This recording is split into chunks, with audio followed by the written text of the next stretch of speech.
Hello বন্ধুরা, তোমরা সবাই কেমন আছো? আশা করি ভালোই আছো। তো আজকে আমি পারোজ কিচেনে নিয়ে হাজির হয়েছি হচ্ছে সুজির কেক। তো তার জন্য আমি নিয়েছি হচ্ছে এখানে 1.5 কাপ মতো সুজি নিয়েছি। আর তার সাথে দেব হচ্ছে 1/2 কাপ মতো ময়দা। তো 1/2 কাপ আমি ময়দা দিয়ে দিলাম এর সাথে।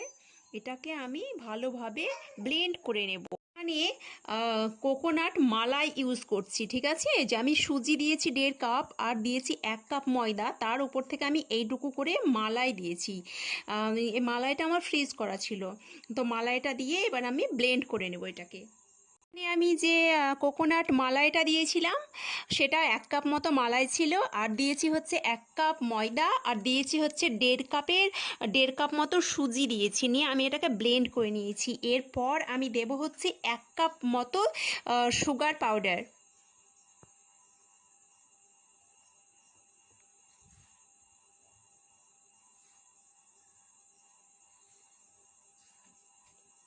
তো আমি 1 কাপ মতো সুগার পাউডার দিলাম, আর দিব হচ্ছে 1 চামচ মতো দেব দই দেব।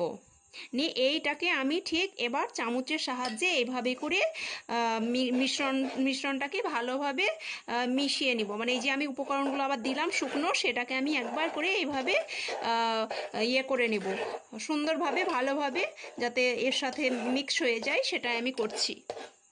দিয়ে দিয়েছি একটা পেপারের ওপর থেকে। আমি এবার এই কেকের ব্যাটারটাকে এভাবে আমি ঢেলে দেব।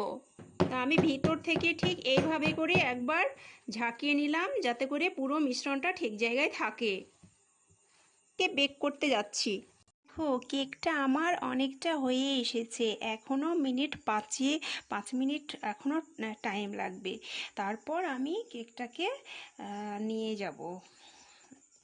এখনও আমি এটাকে গ্যাসের উপরে 5 মিনিট রেখে দেব। হ্যাঁ, আমি তোমাদের বলতে ভুলে গিয়েছিলাম যে আমি একটুখানি ওপর থেকে ড্রাই ফ্রুটসগুলো দিয়ে দিয়েছিলাম, কারণ আগে থেকে দিলেই সেটা ভিতরে ঢুকে যাবে। তার জন্য আমি একটুখানি 10-15 মিনিট পর এসে একবার আমি এটাকে ঢাকনা তুলে আমি এগুলোকে ড্রাই ফ্রুটস দিয়ে এভাবে করে নিয়েছি। তো ঠিক আছে বন্ধুরা। হ্যাঁ বন্ধুরা, দেখো আমি ঠিক এইভাবে করে কেকটাকে বানিয়েছি। আর দেখো এভাবে আমি কিন্তু তুলে এনেছি কেকটাকে। তো দেখো এখন দেখা যাচ্ছে যে কতটা সফট হয়েছে কেকটা। তো ঠিক আছে বন্ধুরা, আমি এবার কেটে দেখাচ্ছি কেকটাকে।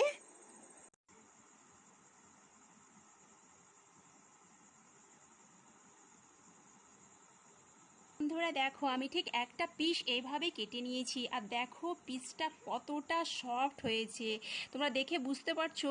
এই দেখো এতটা সফট হয়েছে, আর খেতে তো ভীষণই টেস্টি। কিভাবে এই যে কেকটাকে বানিয়েছি সেটা, তো এই কেকটাকে দেখার জন্য, তোমরা আমার এই ভিডিওটাকে দেখার জন্য তোমরা অবশ্যই আমার এই চ্যানেলটাকে like, comment, share and subscribe করতে কিন্তু ভুলবে না। তো ঠিক আছে বন্ধুরা, দেখতে থাকো আমার এই সুজির কেক।